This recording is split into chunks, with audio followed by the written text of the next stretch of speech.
Hello, everybody. Welcome here or welcome back. I am actually drinking my diet ginger ale with ice. Got some clinking going on here. I've tried to go out and buy a bag of ice because just can't make it fast enough in a heat wave. So, yes, we are here at, I guess, 30 degrees Celsius overall. I don't know what it's like exactly in our neighborhood. I normally check the weather for our actual neighborhood within the city, and that tells me exactly what I'm dealing with if I set foot outside here. And then I will check where I'm going if I have to go someplace. I want to know what the weather's like where I'm going. So that is what is going on here. It was like 44, 45 degrees yesterday with the humidex. For people that don't understand the humidex, it is, I'm going to see how simplified I can make this. Humidity in the air. When there's humidity in the air, moisture in the air, it doesn't allow the skin to evaporate, to self-cool the same way. So that is how you overheat. So that temperature feels, so this temperature here with the humidex will feel hotter and will do the things to your body that those hotter temperatures do. So for all intents and purposes, that is the temperature. So I hope that explains that in a bit of a nutshell. I'm certainly, again, not a scientist, but that is how I understand it to be. It doesn't allow, the moisture in the air doesn't allow your sweat to evaporate fast enough to cool your body, and thus your whole body temperature is hotter, like if the air around you was that temperature, that higher temperature. And so, yeah, so with the humidex and all that, it was like 44, 45 degrees yesterday. I don't know what it is like today. Like I said, it's 30 degrees, but I don't think that's accounting for the humidex, which does make a difference. Now, I don't have any specific plan to talk about anything specific.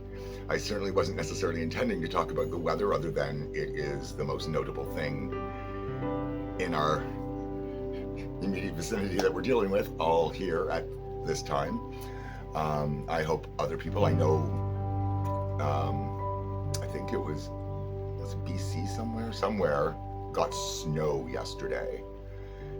And it's funny, like, you're envious of that when you're sitting at 45 degrees, 44, 45 degrees. It's very different.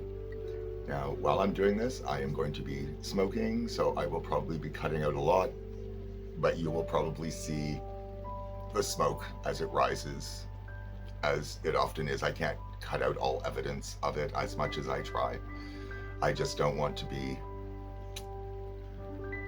I don't want younger people seeing this and thinking that I think smoking is cool or good or smart or any of those things. I don't. It's just something that I do, and I've stopped it before for significant periods of time. I've picked it up again. I will quit again. I don't feel like doing that right now. Right now, it is part of my ritualistic enjoyment of certain things that I do. If it starts hindering my life as it has in the past, I will address it the way I have in the past. So I will probably cut this part right out. And I did. So I came across, now this is strange because, you know, there's certain, oh, it's dusty. That's a sign it's dusty. But I came across this. I've hung on to it for, well, clearly I've had this now for 49 years. This book I've had for 49 years. And I only know that because I opened the cover and it's like, from Trinity Sunday School in Guelph, Ontario, June 1st, 1975. So realistically, I was just going on 10. I wouldn't be 10 until that December. So I was 9 and however many months. And I just thought, it's interesting. Like, I will never part with it because it is what I remember. I remember the images I remember that are, very non-distinct sort of images in it. I just think, it's my childhood in a book. And around that very same time is when I started reading Stephen King and Interview with the Vampire. Yeah, I think I was 10 when I read Interview with the Vampire. Because that's when it came out. I was carrying it around in hardcover. And I took it with me everywhere.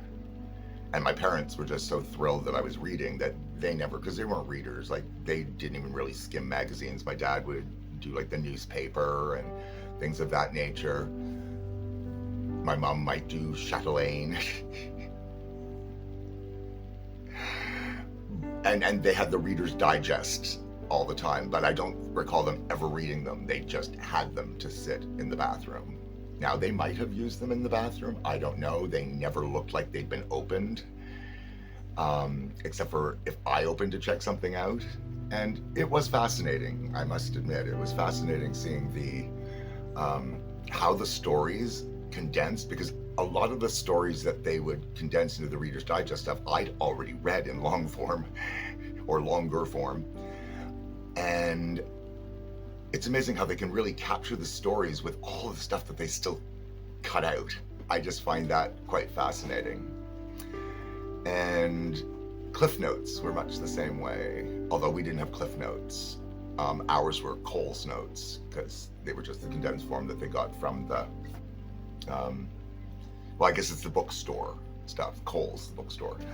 And so they would put out their own things of condensed versions of like Shakespeare things and all the stuff that you'd be reading in school. And of course, you'd learn very quickly that anything on a test is not going to be stuff that's in those notes, in those books. But it does give you an overview of what the storyline is, but you would never ever succeed well having just read those. Like, you'd know the story, but you would not be able to pass a test on the teachers that know that those things exist, because there'd be no questions on anything that would be in a Cole's Note. Oh, I hope I don't ramble too much, and re-explain the stuff I've already explained. I think I've done that twice now. I explain something and then I reiterate it immediately following. It is warm. We have the air conditioner on. We have a little one in the bedroom. I have one that's going to go in this window out here, but I want plexiglass for it before I put it in. Cardboard, it's not efficient enough. And we're very lucky. We got in where we're at now with hydro being included. For people that aren't familiar, hydro is what we call electricity. It's hydroelectricity, and that is what our bill is. So we just say we pay the hydro bill. But it's electricity. It's the electricity bill. And it's included in our rent here, and we're kind of grandfathered in. So it's nice. Everybody else that moves into this building, or if people are grandfathered in like us and they move out, the people that move in will be paying their own hydro. And it's set up for here. The building knows how much we use, but no matter how much we use, it's included in the rent. Now, what the building does do here, which I think is smart, is one pays $200 per season per air conditioner in your unit. And that helps defray the cost of the hydro. And I know for a fact that that does not cover the cost for the entire season of running an air conditioning unit. So it's just to help the building defray costs, and that's just something we sign in our contracts when we move in here, that's something that you do. And you can choose not to have an air conditioner and not have to pay that, so it's all fine. Now, we only have the one in right now. We were thinking maybe we'll be able to get through the whole summer, but if this is any indication of what's to come, I expect that we're going to have a lot more heat waves. Maybe mini ones, whatever. Maybe the temperature's going to get even hotter than what we're used to today. So this is kind of the bare minimum, and I'm afraid of overworking that one tiny air conditioner for this entire apartment. So we will be putting it in. We will go out and get the plexiglass when this heat wave is over. Apparently now it's going to last till Sunday. It was only supposed to be till around tomorrow, so we get an extra couple of days of it. Not fun. Hopefully it will cool down tonight. They keep calling for thunderstorms and rain, and if we got that, it would cool down. It would be more humid, because as soon as that moisture lands, it'll be sucked up into the air, and we'll all be wearing it on our skin. But it does make things feel cooler. Anyway, it's always a trade-off. Now, there were other things I specifically was going to talk about, and I just, for the life of me, can't even remember what they are now, and that's really sad. But I am right now putting up, or getting ready to put up, I'm editing to a certain degree some things to put up. I still am trying to clear stuff off my computer, but I've made leaps and bounds, and I've been able to start doing some editing again to a certain degree. So I'm going to move forward with that and clear things off, and then I will have space, and then I will be back into my normal flow of things, one hopes.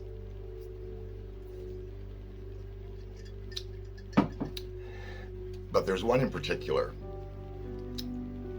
that I was trying to sing Careless Whisper, George Michael, Careless Whisper, and it perfectly demonstrates how challenging it is for me for certain songs, trying to figure out what I can do up the octave and what I can do down the octave.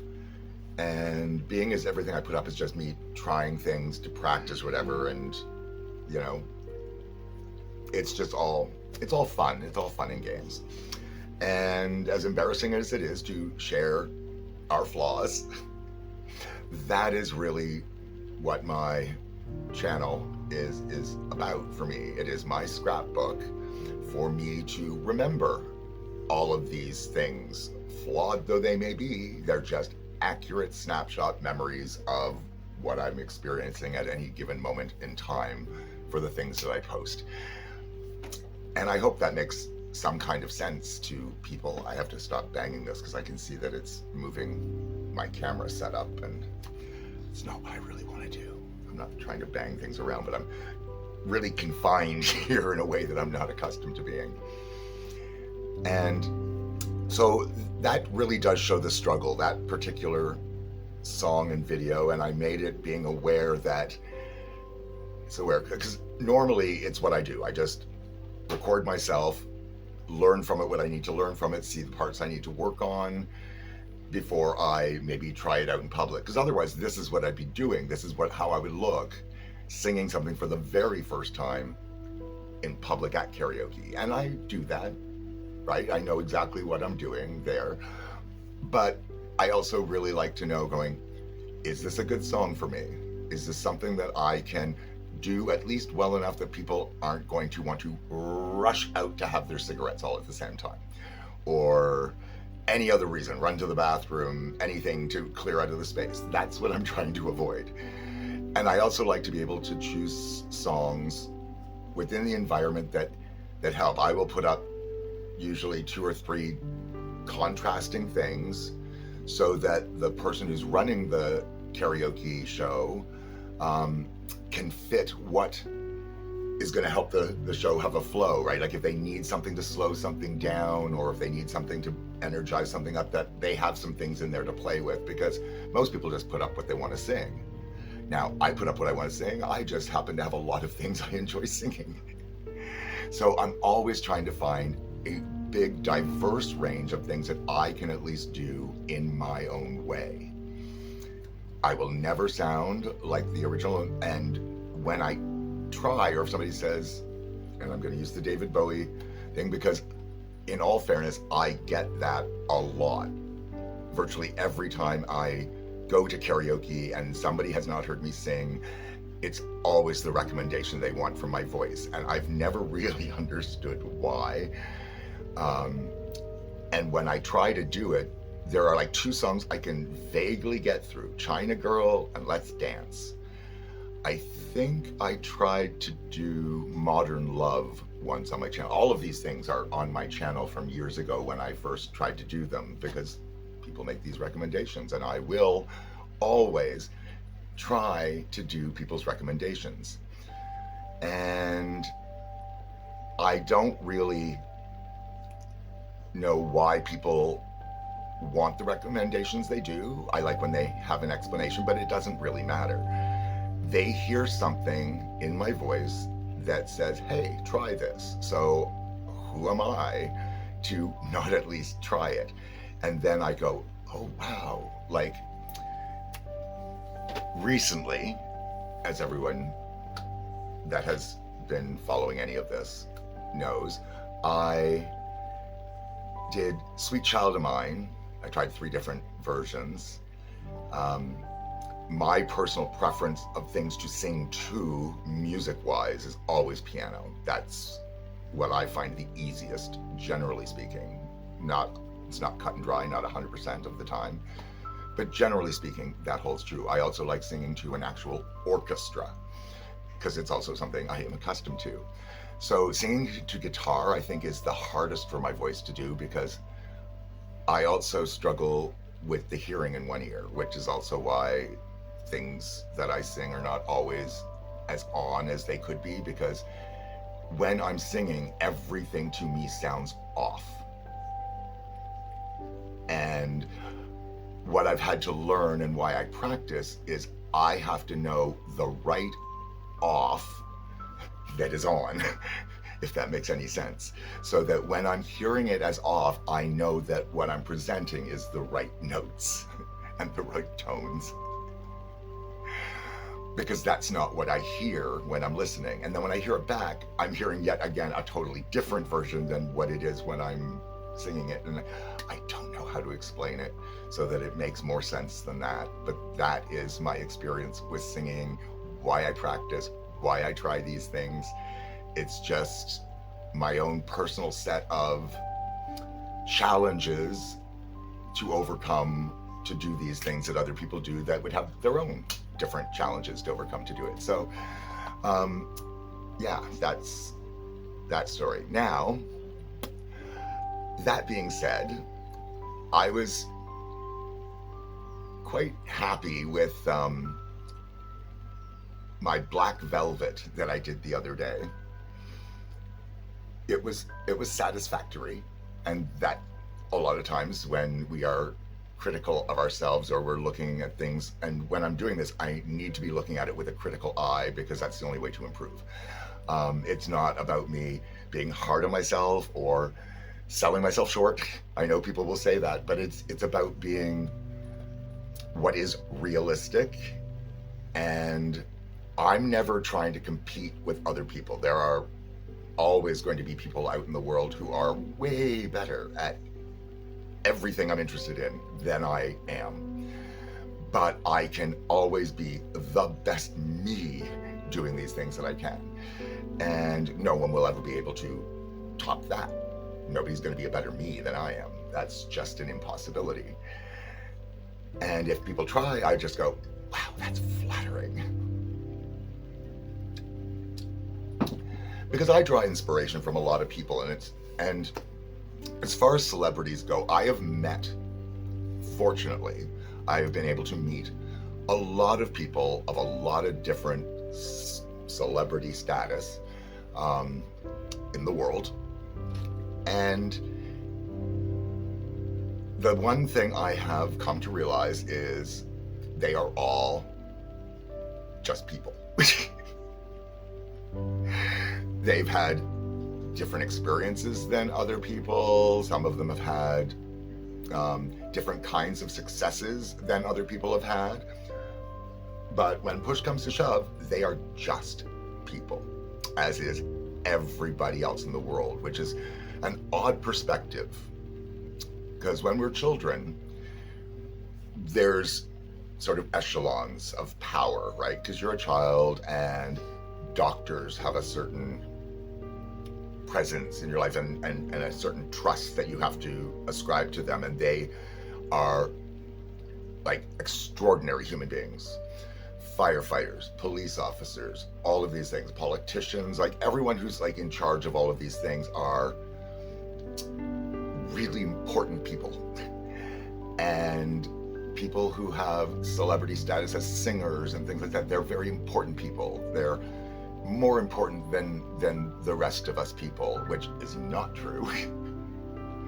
But as you're a child, like, that's the viewpoint you kind of have. And I think that it's a necessary viewpoint to have. You cannot possibly, as a child, think that you are on par with an adult, because not all adults are on par with each other behaviorally. But when everything gets boiled right down to the lowest common denominator, we are all just people. No different from one another, other than our experiences and opportunities and choices and, you know, all the other things that give us variety in life. And I would not want to give up any of those.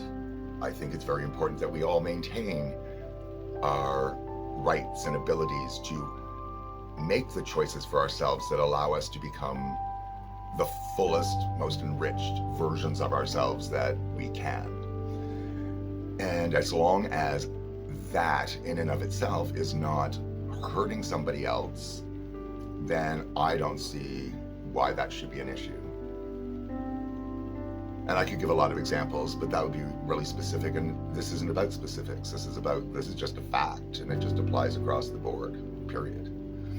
So those are things that I managed to talk about. Oh yes. So in the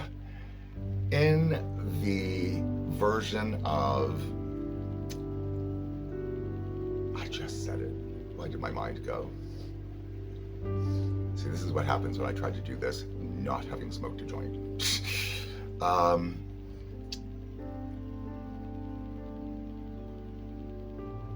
Black Velvet. Yeah, so I get all the way through it.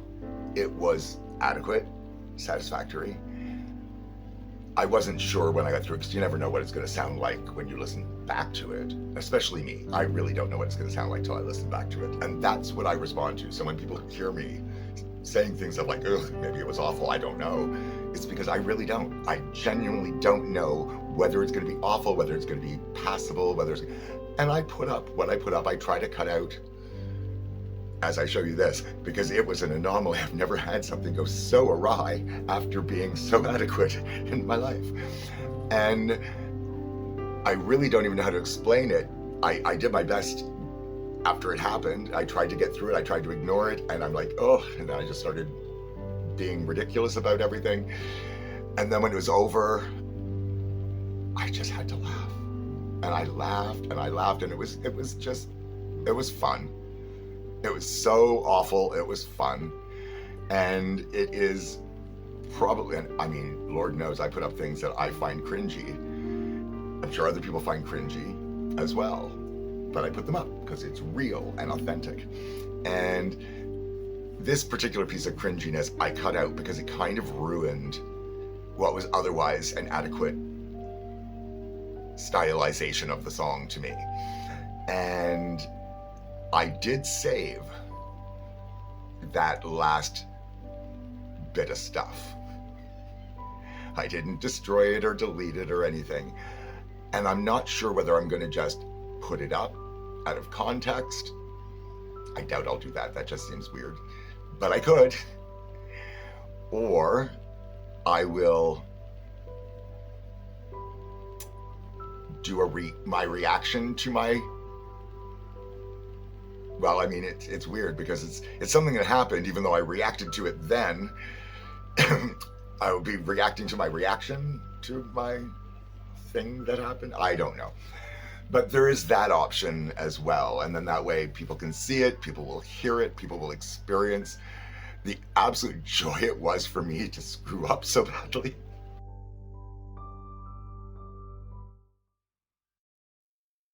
Black velvet and that little boy smile.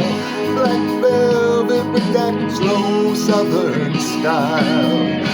A new religion that'll bring you to your knees. Black velvet, if you please.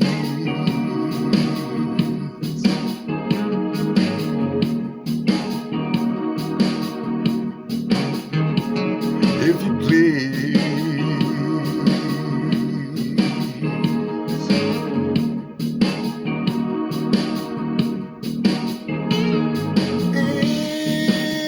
If you please.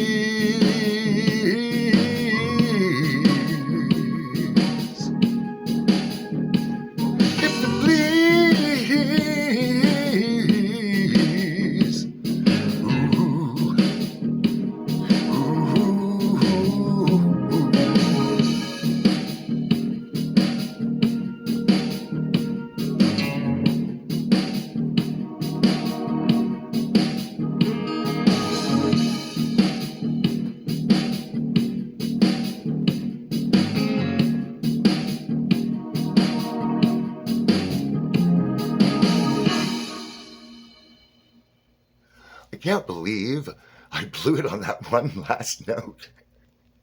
I mean, the rest of it might have been garbage too. I don't know. But I can't believe I got through until that one last note. I just could not find where to go. I'm sorry, that's just way too funny for me. Anyway, thank you. It really, just the thought, like, for the rest of my life now, this is just going to be this joy that's in my head. And it's like, I kind of have to share that, even though it's so cringe.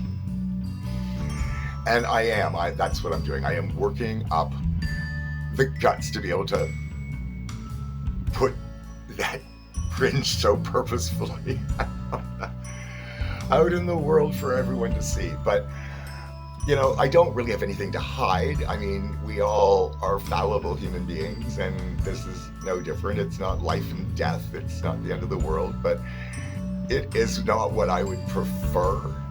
I would love, if I were a perfectionist, I wouldn't be able to accomplish anything in life, because nothing I do is perfect. And nothing I do is certainly never good enough. There's always something I can improve on. So I'm glad that I'm okay with putting things out that are good enough and then continuing to improve myself after the fact, because otherwise I would just be spinning my wheels trying to get this one thing right before I could move on to anything else in my life. And I don't know how people do that. I don't know how people can be such perfectionists and still advance in their life. Like I'm not worthy. I am not worthy to people that have that skill. I am not one of them. And nor do I aspire to be. I just think some people are that and some people are not. And I just want people to realize that lazy is not a negative thing. I deem myself lazy in the way that I don't want to work any harder than I absolutely have to achieve the desired result that I want to get. Right? So if I wanted something to be perfect, I want to work no harder than absolutely necessary to achieve that result in that one thing. That's all it means. And that's laziness, right? Laziness is not to be confused with unambitious or unmotivated or there's a whole lot of other words that I think lazy gets used to mean. So I think, words are just words. My view of what lazy is more empowered than the average person's use of the word lazy, I would imagine. So that's it. That's what I put out there. I am a relatively lazy individual that loves to work, but does not love wasting their time or spending it doing things they absolutely hate for any longer than necessary to move on to the other things that are important to me. And I think that is how a lot of people are motivated. It's just that what's important to them varies. I've had my dad a lot of times telling me that my priorities were out of whack, and I'm thinking, how is that? They're my priorities for a reason. How out of whack? They're out of whack with his, but why is he thinking his priorities should be mine? That never made sense to me. My dad was a bank manager. The only thing that ever mattered to him was money and making lots of it and all of that sort of thing. And money has never motivated me beyond having enough of it to have a roof over my head, food in my stomach, and whatever other essentials that I need.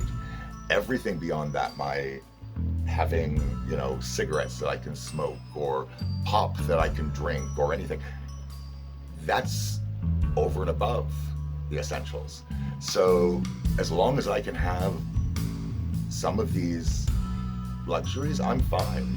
I'm not one to want to travel the world or have all the richest, most expensive things. That's never been my goal.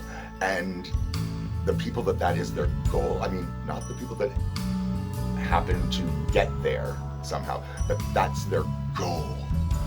I think, oh my God, what a shallow goal. And you have to work so hard, and you have to be so hard on yourself, and you're probably not going to have a lot of friends friends or something that I really, really appreciate. So I would like to have them. Because even if you get there, how do you know who are your friends and who are the people that are just wanting to be close to you for all kinds of phony reasons because of what you have? Like, it's just, there's so much that goes with it negatively that I would never want to be there. I've never wanted to be rich and famous. I've only ever wanted to be able to do the things that I enjoy. And that is singing and dancing and acting and creating and beading and shopping and all kinds of enjoyable pastimes. And when I say shopping, I don't even mean spending money. I mean just going out and looking at what's there in the world, the same way I would check out a museum. I'm not in the museum to buy something, but I still love looking at all that's available. So these are the things that bring pleasure to me in my life. And I'm almost constantly doing things, and I still self-ascribe myself as lazy. And I still see that as a positive thing. Now that's a lot of talk on those kind of words. I can't believe I've been talking for half an hour. And here I was thinking that I wasn't going to have any topics to talk about. But there we are. So that's just me talking honestly about the stuff that just pops into my head. The Bible thing was just one of those things. I just happened to come across it in my stuff, and I went, oh my gosh, I haven't seen that in so long. I forgot that I even had that. And I'm not even religious. It's just, that's when I was indoctrinated, and and much like my first vaccine, it didn't take. So I'm all good. I certainly appreciate my mother. Well, she's kind of lost her religion now with the dementia. It's kind of sad because it used to give her so much strength.